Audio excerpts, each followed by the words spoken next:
Bienvenue sur Malaika, votre magazine. C'est vraiment une grande joie pour moi de vous retrouver pour une nouvelle saison qui continue. Je suis sûre que vous avez été édifiés par les précédents épisodes. Alors, ne ratez pas ce nouvel épisode qui parlera d'un sujet, je suis sûre, qui vous concerne aussi, messieurs et mesdames. Alors, restez pour découvrir. Voilà, nous parlons de l'amitié entre chrétiens. Quelle est la place de cette amitié? Comment développer des amitiés saines? Peut-on développer des amitiés saines? Il y a plusieurs questions auxquelles on va essayer de répondre avec Mama Audrey, comme d'habitude. Un sujet intéressant cette fois-ci. Oui, qui concerne beaucoup de personnes qui nous écoutent et je suis sûre que ça va les aider. Ah, on espère. Voilà, c'est ça, on espère. Et du coup, nous avons aussi Mama Janine qui nous vient tout droit de Kinshasa avec quelques témoignages cette fois-ci, Mama Janine. Oui, sur des amitiés qui sont assez durables et assez intéressantes aussi. Excellent. Et aujourd'hui, Magali, je suis sûre que tu nous as concocté quelque chose de très très sympa. Écoute, oui, Nadège, on va vraiment passer un petit peu en revue le contexte. Tu as bien fouillé le sujet, j'espère. Bien, tout à fait, comme d'habitude. Ben, super, Magali. Ben, on s'attend à une rubrique très intéressante. Tout à fait. Et nous avons Mama Audrey. Mama Audrey, tu me prends les mots de la bouche. Nous avons un invité très très très spécial qui nous vient tout droit de l'île de la Réunion. C'est le pasteur Jocelyn. Merci en tout cas d'être avec nous. Moi, quelle joie et quel bonheur d'être avec vous. On est trop contents de vous voir tellement souriante, vivante pour cette émission. Ensemble autour du feu. Ouais, c'est merveilleux. Ouais. Merci de m'avoir invité. Un plaisir. C'est un vrai plaisir. Donc voilà, vous le découvrez, nous allons parler d'amitié. Avez-vous des amis dans l'Église? Est-ce possible d'avoir des amis dans l'Église? Comment entretenir des amitiés de longue date, comme nous disait Mama Janine? Restez avec nous pour en savoir un peu plus, mais avant tout, nous allons passer à la rubrique de Mag.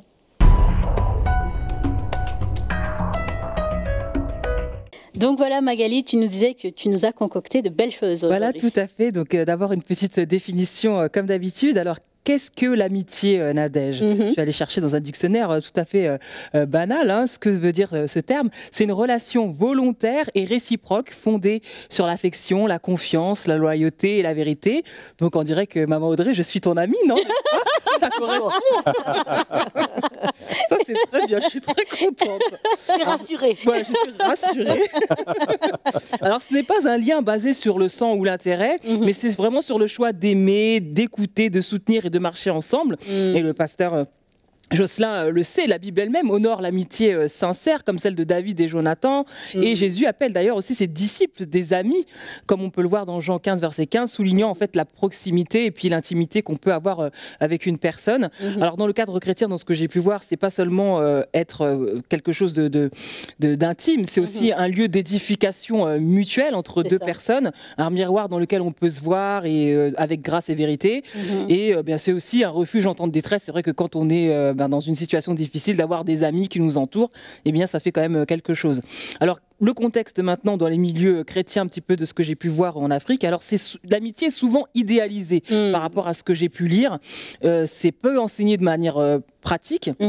Donc c'est un besoin quand même qui est émotionnel, surtout pour les femmes qui sont souvent prises dans la famille en Afrique. Elles ont des ministères pour certaines, il y en a qui ont des responsabilités professionnelles en Afrique. Et donc cette culture communautaire, ça favorise quand même la vie en groupe, mais ça garantit pas toujours des amitiés profondes, Maman Audrey. On peut voir beaucoup de contacts, on a beaucoup de contacts dans son téléphone, mais est-ce que ce sont vraiment des amitiés? C'est ce que j'ai pu lire. Généralement, ces femmes se plaignent de ne pas avoir des vraies amitiés en fait. Il y a peu de véritables amis. Et j'ai même vu une enquête qui a été menée par l'ONG African Christian Women Voices. C'est une enquête qui a été menée en 2021 qui montre que 66% des femmes chrétiennes qui ont été interrogées se sentent seules spirituellement en réalité. Et même si elles sont entourées de plusieurs femmes de l'Église, elles n'arrivent pas à se définir comme étant des amies.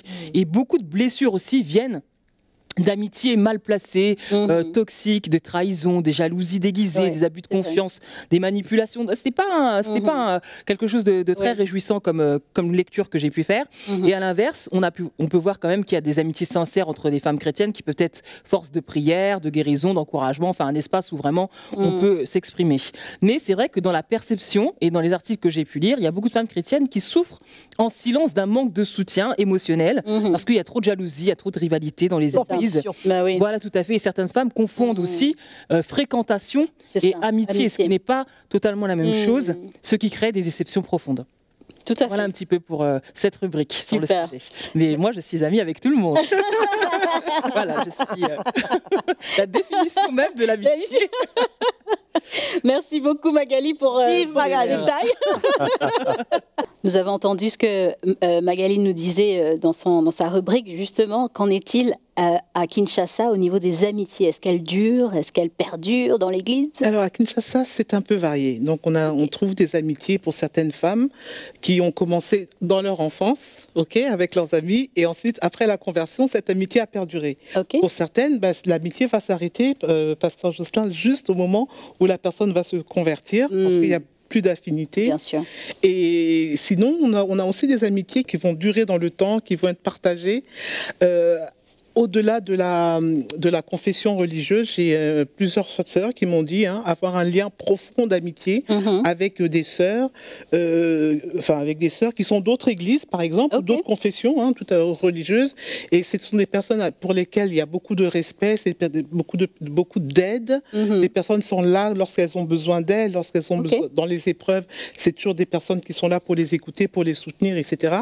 Et pour elles, ce sont des amitiés qui ont vraiment de la valeur. On a aussi d'autres femmes, Maman Audrey, qui m'ont dit qu'elles ont été donc avec des amis d'enfance, et après elles sont perdues de vue, et après se sont revues ensuite lorsque les personnes se sont converties. Et cette conversion a vraiment ramené l'amitié au centre et a fait en sorte que cette amitié se renforce. Elles ont capitalisé autour de cette amitié. Mais en règle générale, Nadège, il faut savoir, Maman Audrey, que comme disait Magali, c'est quand même rare. C'est ça. Sur le terrain, des personnes qui te disent oui, une amitié avec une personne, une affection durable, une personne avec qui je peux être libre d'être moi-même, libre de pouvoir me confier, libre de pouvoir aussi être reprise. Bien sûr. Des amitiés vraiment de cet acabit, Maman Audrey, elles sont quand même relativement rares de façon générale. C'est plus des relations fraternelles entre frères, entre sœurs, où on va s'aider, on va s'encourager, mais pas dans le sens amitié pure et dure, donc, comme on peut l'entendre par rapport à ce programme. Intéressant.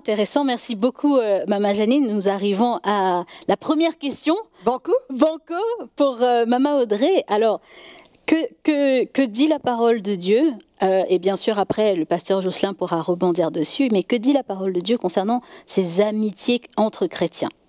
La parole de Dieu ne parle pas vraiment d'amitié entre chrétiens. La parole de Dieu parle des amis. La parole de Dieu dit que Dieu a appelé Abraham son ami. Jésus, comme disait Magali, il a dit à ses disciples, je vous appelle plus frères, mais je vous appelle mes amis. Mais la Bible parle aussi des amis de Job. Bien sûr. Qui voudrait des amis de Job? On ne veut pas des amis de Job dans notre vie. Il n'y a pas que les bons amis. C'est ça. Ce qui fait que nous, on comprend ça d'une certaine manière. Mais comme disait Maman Janine, aujourd'hui, le chrétien, il est tellement préoccupé par sa propre vie, par ses occupations, et il y a tellement, bien souvent, de l'opacité dans la vie d'un chrétien, qu'ils ne sont pas tellement en faveur de pouvoir se confier, d'exposer leur vie. Bien souvent, c'est une œuvre de Dieu qui vient, qui expose la vie des gens. Mais cette amitié un peu idyllique, où on est compris, on peut être qui on est, on accepte les réprimandes. Enfin, je crois que c'est un peu, comme dit Marie-Janine, c'est très rare dans le corps de Christ, même au niveau de reprendre des chrétiens, c'est pas toujours évident. Pasteur Jocelyn, pour rebondir justement sur ce que Maman Audrey disait concernant cette amitié de Jonathan et David, peut-être pour compléter ce qui a été dit. Oui, c'est un exemple d'amitié qui est dans la parole du Seigneur, parce que ça paraît très idéaliste, ça paraît impossible à vivre, mais je crois que Dieu met des choses comme ça dans sa parole pour nous montrer à quel genre d'amitié on doit aspirer, ce qu'il peut faire dans nos vies pour nous faire vivre de véritables amitiés, à savoir que ce sont des amitiés qui lient deux personnes dans le plan du Seigneur, qui ne sont pas là pour des choses charnelles, mais qui veulent trouver le plan de Dieu Et c'est extraordinaire que David a trouvé Jonathan, qui l'a protégé même de son père. Sa relation avec David... Des conditions dangereuses. Ça passait avant sa relation avec son père, sa vie était même menacée. Et comment ça a permis à David ça a contribué à ce qu'il parvienne à la royauté. Donc ce genre d'amitié est possible par l'œuvre du Seigneur qui doit se faire dans nos vies, parce qu'il ne faut pas oublier que tout ce qui est pur de la part de Dieu est corrompu par l'état charnel que nous transportons. L'amitié est quelque chose que Dieu transporte. La Bible dit que son amitié est pour ceux qui le craignent.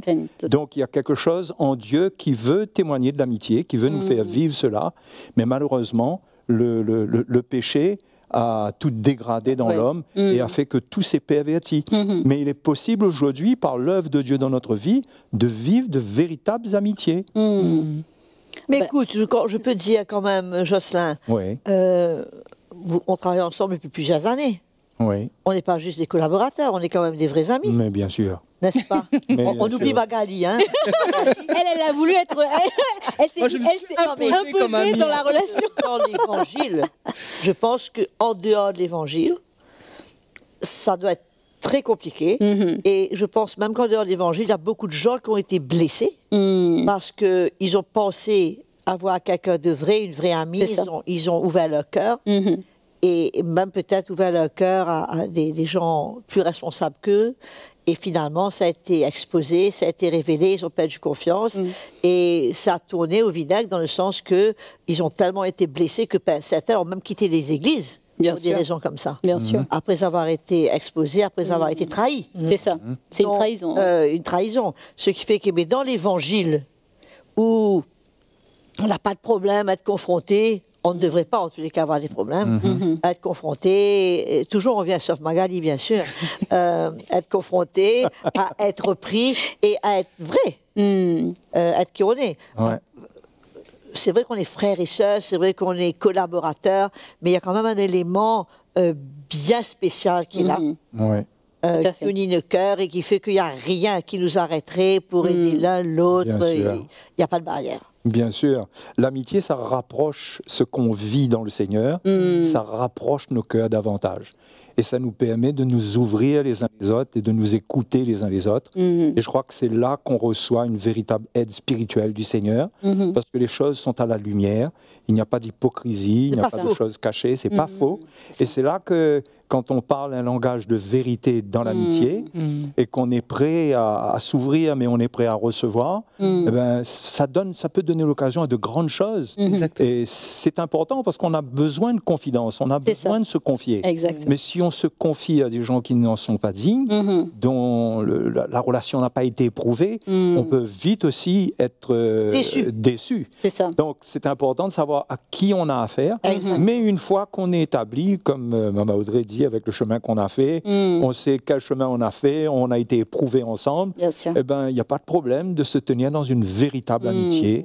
Et au travers de cela, on va recevoir la sagesse du Seigneur, la lumière du Seigneur, l'aide du Seigneur, le réconfort aussi. Bien sûr. Et l'amour. Et l'amour. Je vais prendre le cas de figure de quelqu'un qui vient de se convertir. Il est dans une église. Il n'a peut-être pas le parcours que vous avez tous les deux en termes d'années de parcours dans votre amitié et qui veut se faire des amis dans l'église. Comment est-ce qu'il peut se choisir ses amis? Qu'est-ce qui pourrait l'aider à choisir les bonnes personnes? Parce qu'on a vu, il y a le cas des amis de Job, qui n'étaient pas vraiment des aides pour l'édifier, pour l'encourager. Et ça existe aussi des amis de Job dans nos églises, hein, il faut être vrai. Donc comment faire cette sélection de bons amis selon le Seigneur? Au fait, je ne sais pas si c'est vraiment un choix qu'on va faire, parce que l'amitié, ça ne s'explique pas vraiment. C'est une affinité. Ça se passe c'est naturel. Ça se passe naturellement. C'est ensuite qu'on doit regarder vers qui on est attiré, qu'est-ce qui se passe avec notre vie. Mais je pense qu'une bonne amitié naît d'une bonne disposition de cœur, d'une bonne recherche. Et Dieu unit le cœur de ceux qui recherchent cela avec les bonnes personnes. Je pense que ça se fait spontanément.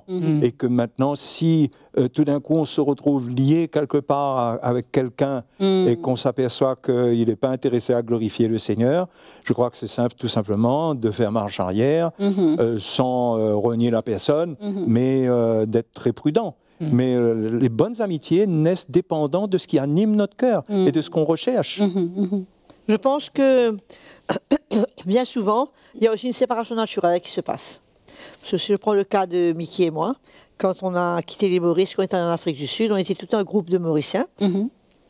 Et certains d'entre nous étaient beaucoup d'entre nous étaient appelés du Seigneur. Et après avoir passé quelques temps à l'église, on était très proches, le petit groupe de Mauriciens. Et après avoir passé quelques temps à l'église de Durban, on a réalisé qu'il y avait un esprit critique, d'indépendance de la part de certains, ou qu'on critiquait le pasteur devant nous. Et bien vite, on a réalisé que ce n'est pas du tout les gens avec qui on veut se lier. Oui. Donc, ce genre d'attitude nous a permis de nous séparer et de prendre une distance de ces personnes, malgré que c'est des frères et sœurs qu'on aimait beaucoup, mais on ne voulait pas les fréquenter dans un certain sens, puisque ça allait nous affecter nous-mêmes. Il faut faire très attention, que ce soit amitié ou relation dans l'Église, de veiller à ce qu'on ne soit pas proche des gens qui parlent beaucoup, qui critiquent, qui jugent, puisque ça va nous affecter. On a même vu des gens quitter l'Église. Ils n'avaient rien eu comme problème avec l'Église, eux, personnellement, mais ils ont été influencés, contaminés par des personnes qui parlaient trop et qui disaient trop et qui critiquaient trop. Et finalement, ces personnes qui critiquaient sont restées, mais eux, les autres sont partis. Ils sont en dehors de l'Église. Donc, il faut faire très attention dans le choix des relations, que ce soit amitié ou on appelle ça comme on veut, mais ça peut être très bénéfique, comme ça peut être très dangereux.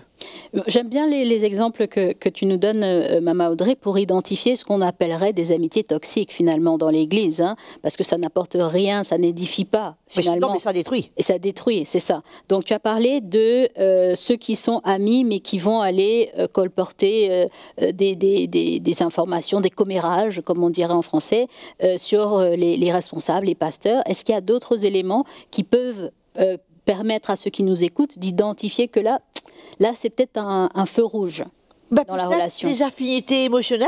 Ok. C'est-à-dire une affinité d'un passé, d'un certain passé. Peut-être, j'ai été rejeté par mon pasteur. Et il a été rejeté par son pasteur. Et maintenant, on a un point commun. Par nos blessures. C'est la base de notre amitié. Et on se comprend, on se soutient. On s'encourage, mais sur vraiment une mauvaise fondation.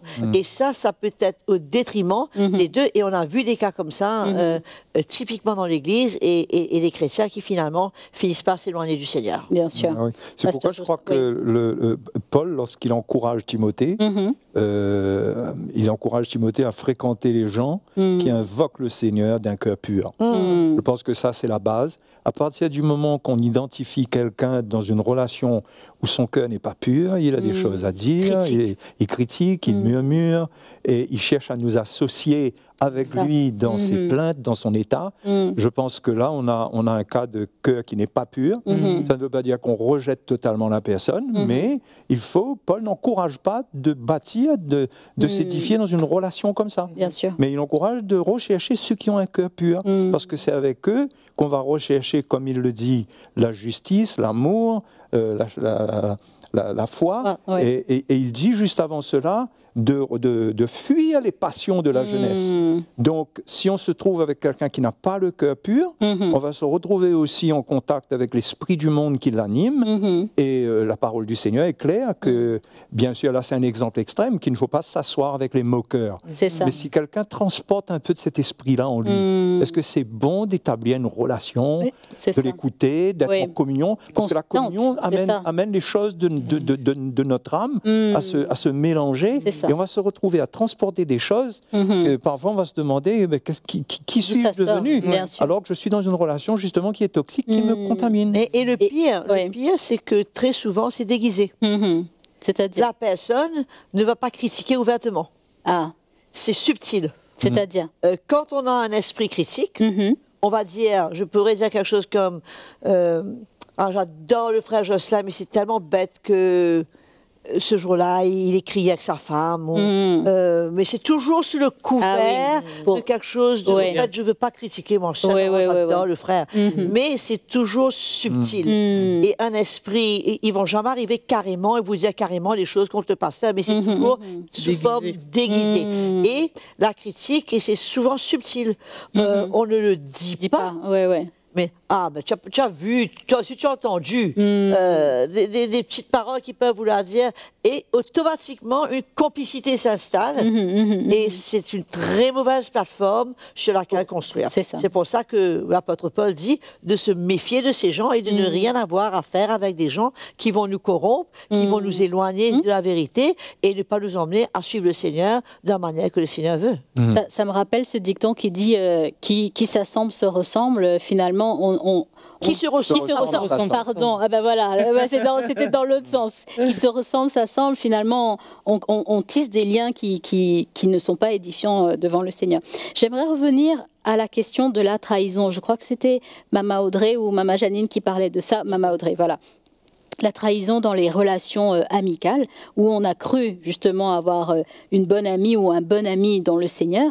Comment est-ce qu'on peut gérer le fait qu'on s'est confié, on a partagé des choses profondes de notre vie, peut-être des choses intimes dans l'amitié, une amitié sincère, et ensuite après cette personne nous trahit et va divulguer ces informations au grand jour. Comment est-ce qu'on gère? Il n'y a pas de choix.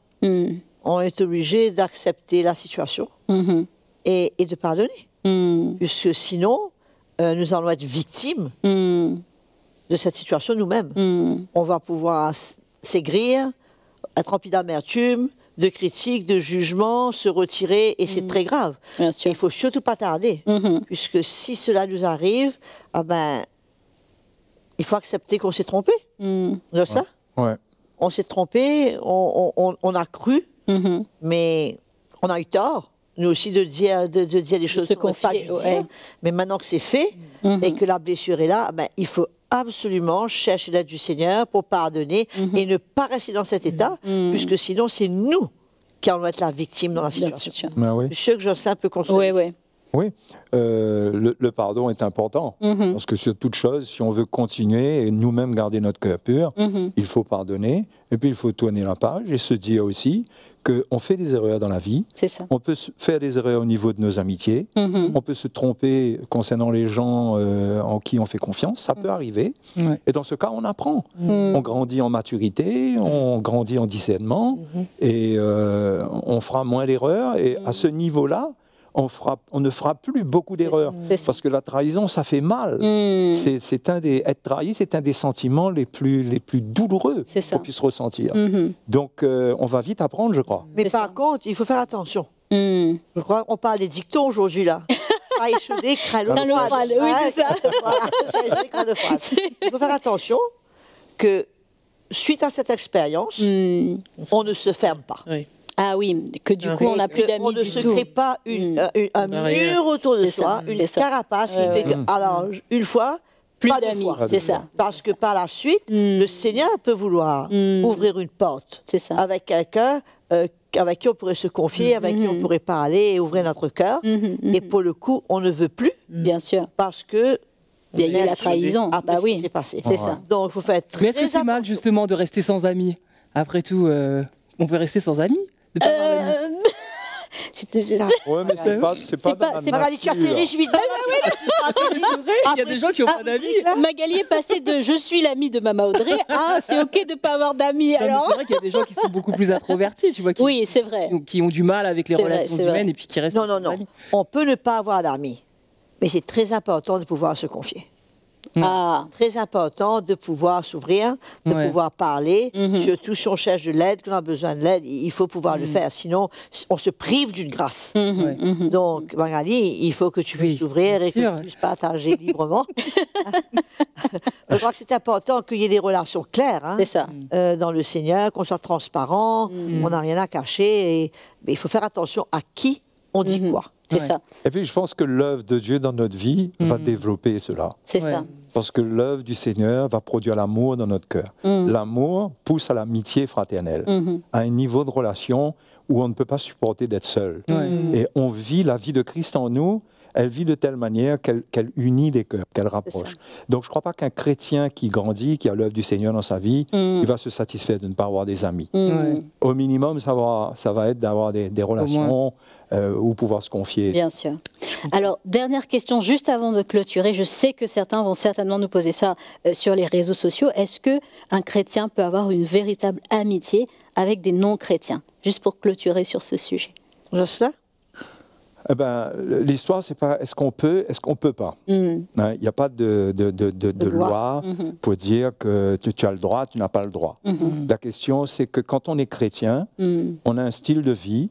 Si on a cette vie, on a ce style de vie, je pense qu'il n'est pas compliqué, il n'est pas difficile d'aller juger d'une relation ou d'une amitié qui veut s'établir par rapport à ce qu'on transporte. Et si on a l'esprit du Seigneur, c'est quand même ce qui fait la différence dans la vie d'un chrétien. On a le témoignage de l'esprit, de la nature, de la qualité de la relation qui est en train de s'établir. En ce qui concerne les gens du monde, c'est pas qu'on ne peut pas ou qu'on ne doit pas, mais par nature même, le chrétien, je pense pas qu'il sera attiré à développer une relation d'amitié avec quelqu'un qui ne connaît pas le Seigneur. Mais la Bible dit qu'est-ce qu'il y a de commun entre la lumière et les ténèbres? Ben oui. Qu'est-ce qu'il y a de commun entre Christ et Baal? Je veux dire, quand on est né de nouveau, qu'on a été transporté au royaume du Seigneur, on est devenu des êtres spirituels, nos yeux ont changé, on voit les choses différemment, on vit des choses différemment, on a d'autres choses dans notre vie, et ce qu'on vit n'intéresse personne. Oui. Et ce qu'ils vivent ne devrait pas nous intéresser. Donc je vois pas trop... Bon, un petit coup de téléphone. Oui, c'est ce que j'allais dire. Ça peut être une relation tout à fait, comment dire, banale. Oui, c'est ça. On ne peut pas appeler ça amitié. C'est intéressant ce que Maman Audrey dit, parce que dans le contexte dont Paul parle concernant la lumière, les ténèbres, etc., il parle d'un joug. Ne vous mettez pas sous un joug. Et l'amitié est un joug très fort, très puissant. Parce que ça t'attache à quelqu'un. Et de ne pas former un attelage disparate. Voilà, voilà. Donc, c'est à ce niveau qu'il faut vraiment que le chrétien soit avisé et très prudent. Extraordinaire. Je crois qu'on a, on a de quoi être armé pour faire face à l'amitié désormais. Merci beaucoup en tout cas, Maman Audrey. Nous allons devoir passer un dernier mot de la fin, juste pour clôturer. Le dernier mot de la fin, moi je parlerai à ces 60% de femmes chrétiennes interrogées qui se sentent seules spirituellement. Oui. Il n'y a aucune raison de se sentir seules spirituellement. Le Seigneur nous appelle à construire des relations avec nos frères et nos sœurs, dans la mesure du possible, et surtout de ne pas être isolé, de ne pas s'isoler, et d'apprendre à faire confiance dans la mesure du possible. On a des responsables, on a des gens au-devant de nous, ils peuvent toujours nous écrire à Malaika. Quand le Seigneur nous a donné une famille, même à la croix, voyons Jésus dire à Jean, voici ta mère, et de dire à Marie, voici ton fils, pour qu'il ne se retrouve pas seul. C'était un petit peu le disciple préféré de Jésus, et Marie, c'était son fils quand même. Et je pense que la famille de Dieu, c'est quelque chose d'extraordinaire. C'est une bénédiction, c'est une grâce extraordinaire, et en tant que chrétiens, nous sommes appelés à découvrir nos frères et nos sœurs, et c'est certainement pas le plan de Dieu qu'on soit isolé et qu'on se sente seul. Donc moi, je les encourage à ouvrir leur cœur, à chercher, à inviter des gens chez eux, à faire une tasse de thé, à créer des relations, à s'intéresser aux gens autour d'eux. Et cette solitude disparaîtra très vite, parce que sinon, de vivre pour soi et d'être fixé sur soi, c'est une misère. Exactement. Et c'est pas l'appel du Seigneur pour nous. Amen, amen. Merci beaucoup en tout cas, Maman Audrey. Merci infiniment, Pasteur Jocelyn, pour ce temps ensemble autour du feu.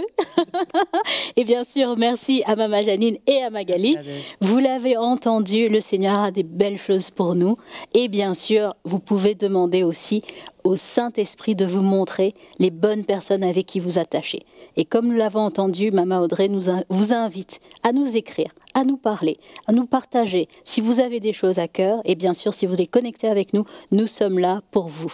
Nous vous invitons à rester sur Malaika. Il y a de nouveaux sujets qui arrivent, donc restez connectés et nous vous disons à très très bientôt.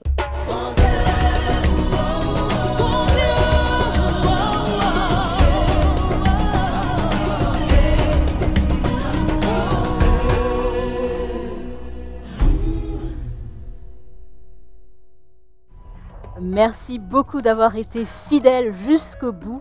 Et nous voulons vous demander un dernier service. Si vous avez été bénis par ce programme, nous vous invitons vraiment à le partager autour de vous. Et vous savez comment ce programme peut atteindre toutes les personnes qui sont autour de vous avec un seul clic.